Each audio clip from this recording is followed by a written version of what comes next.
తెలిసిన బంధువులు ఎవరో చెప్పారని ఆ అబ్బాయి యొక్క వివరాలన్నీ తీసుకొని అబ్బాయి చాలా బాగా చదువుకున్నాడు, విదేశాల్లో ఉద్యోగం చేస్తున్నాడు, చాలా అందంగా ఉన్నాడు. ఇలాంటి వివరాలన్నీ తీసుకొని ఈ అమ్మాయికి తన కూతుర్ని ఆ అబ్బాయికి ఇచ్చి పెళ్లి చేయాలని ఒక పెద్దాయన అనుకున్నాడు. అక్కడ వరకు బాగానే ఉంది. మాట్లాడుకున్నారు, బంధువులు రాకపోకలు సాగించారు, అంతా వ్యవహారం అంతా ఓకే అనుకున్నారు.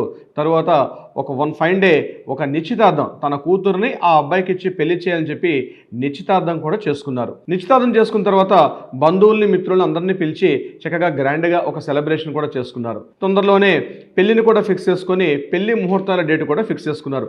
శుభలేఖలు కూడా ఫిక్స్ చేసుకున్నారు. శుభలేఖలు కూడా ప్రింట్ చేయించారు. అంతా బాగానే ఉంది. సరే, ఎలాగో పెళ్లి చేసుకోబోతున్నారు కదా, నేను కాస్త అలా ఫోటోషూట్కి అని చెప్పి ఆ అమ్మాయిని తీసుకెళ్తానని చెప్పి పైకి తీసుకెళ్ళాడు ఆ అబ్బాయి. అక్కడ ఎలాగో పెళ్లి చేసుకోబోతున్నాం కదా అని చెప్పి ఆ అమ్మాయితో కాస్త ఏకాంతంగా ఆ అమ్మాయిని కాస్త శారీరకంగా దగ్గరయ్యాడు ఆ సదరు ప్రబుద్ధుడు. తీరా ఆ శారీరకంగా దగ్గరైన తర్వాత ఫోటోషూట్లో కాస్త ప్రేమగా కిస్సింగ్లు, లవ్లు, హగ్గులు, ఇతరత్ర రకరకాల కార్యకలాపాలన్నీ కూడా అతడు మెల్లగా షూట్ చేసి పెట్టుకున్నాడు. కేవలం బిఫోర్ మ్యారేజ్ జరగాల్సిన ఫోటోషూట్సే కాదు, ఆఫ్టర్ మ్యారేజ్ జరగాల్సిన తంతును కూడా ఆ ప్రబుద్ధుడు షూట్ చేసి పెట్టుకున్నాడు. అంతే చేశాడా? అంతే కాదు, జరగాల్సింది ఇప్పుడే జరిగింది.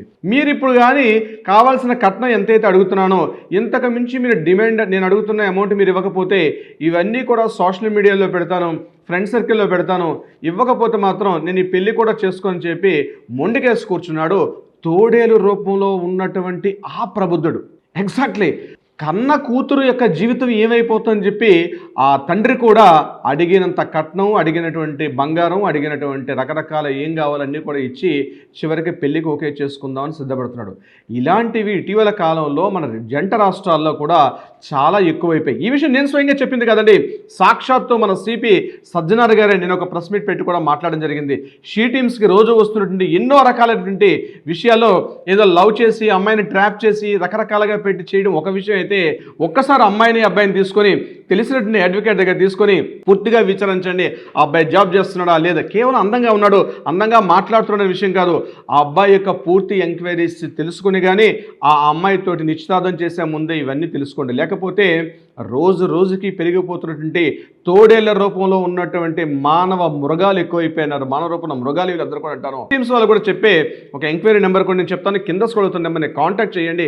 ఏదైనా ఇటువంటివి అయితే తప్పనిసరిగా ఆ షీ టీమ్స్ కాల్ చేయండి, లేకపోతే పోలీసులు చెప్పినటువంటి 100 కూడా కాల్ చేసే ప్రయత్నం చేయండి. ఆ షీ టీమ్స్ నెంబర్ నేను చెప్తున్నాను, ఇది మీరు నోట్ చేసుకోండి.